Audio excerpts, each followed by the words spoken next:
Nous nous retrouvons en compagnie de Jean-Jacques Demafoot, ancien ministre de la Défense et coordinateur national du programme de désarmement de la Centrafrique. Nous avons évoqué avec lui le rôle de l'armée pour une sortie de crise efficace, ainsi que les futures élections. Bienvenue sur YouBiz News, votre chaîne Infomusement.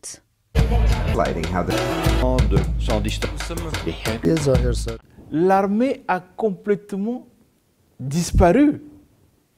C'est-à-dire, aujourd'hui à Bangui, vous pouvez retrouver, à la limite, une ou deux compagnies constituées. C'est tout. Tout le reste des militaires, ils ont soit peur de sortir. Ils sortent, hein. Ils sortent certains jours, ils se présentent dans des camps qu'on a mis à leur disposition. Ils sont sans armes. Ils ont très peur. Parce que, quelquefois, il y a des incidents qui font que des éléments de la Séléka les interpellent et les tuent. Donc, ils fuient. Donc, il n'y a pas d'armée. Il faut reconstruire cette armée. Mais il faut reconstruire cette armée sur une base solide. L'armée est complètement déstructurée. Une armée qui, depuis les années 60, parce que l'armée a été créée dans les années 60, jusqu'en 1990, je peux dire que l'armée était correcte. On a eu une armée pluriethnique, disciplinée, formée. Après les années 90, le président Kolimba a créé des bataillons composés exclusivement de gens de son ethnie.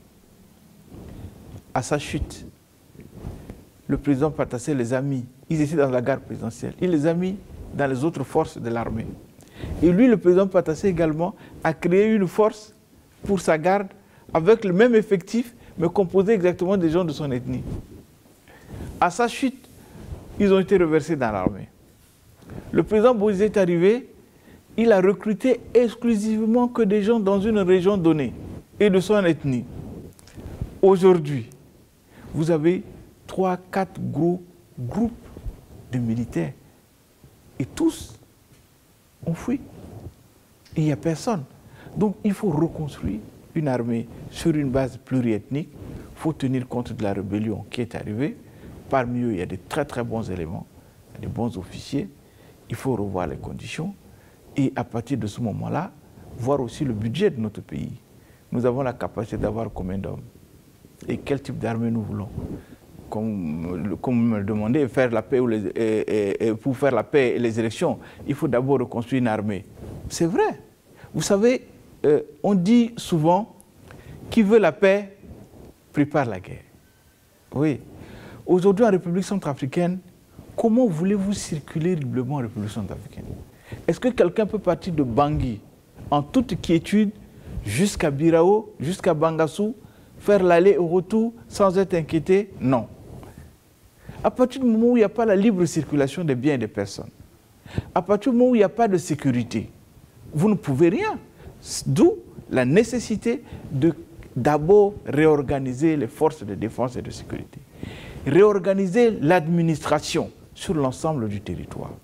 Parce que vous ne pouvez pas aller dans une localité où vous trouvez un préfet ou un sous-préfet qui n'a aucun moyen et qui n'a aucune autorité sur les populations et qui ne peut rien organiser. Tant que vous n'avez pas mis en place toutes ces structures, des brigades de gendarmerie, des commissariats de police, les agents de proximité, les agents de santé, c'est-à-dire tout ce qui permet à l'État d'avoir les attributs de fonctionnement réels dans les pouvoirs. Tant que vous n'aurez pas mis tout ça en place, mais vous ne pouvez pas dire que vous allez aux élections. Il faut d'abord, c'est pour ça que la période de transition, doit avoir ça comme mission de le faire. Puisque ce n'est pas le même cas du Mali. Au cas du Mali, les administrations, les structures n'ont pas été cassées. La ville de Bamako n'a pas été pillée, mais la ville de Bangui a été pillée. Si vous allez voir certains ministères, mais il n'y a rien. Vous avez que les bâtiments, mais tout, rien n'existe en ce moment. Donc, d'où nécessité d'abord de réorganiser l'armée, de réorganiser les forces de défense et de sécurité, police, gendarmerie. Aujourd'hui à Bangui, si vous faites un accident de circulation, qui va vous faire le constat? Il n'y a pas de gendarme. Les élections, c'est vraiment la fin de la procédure. Il faut que les élections arrivent lorsqu'on aura mis en place un certain nombre de structures faisant la force principale de l'État. La première, l'armée.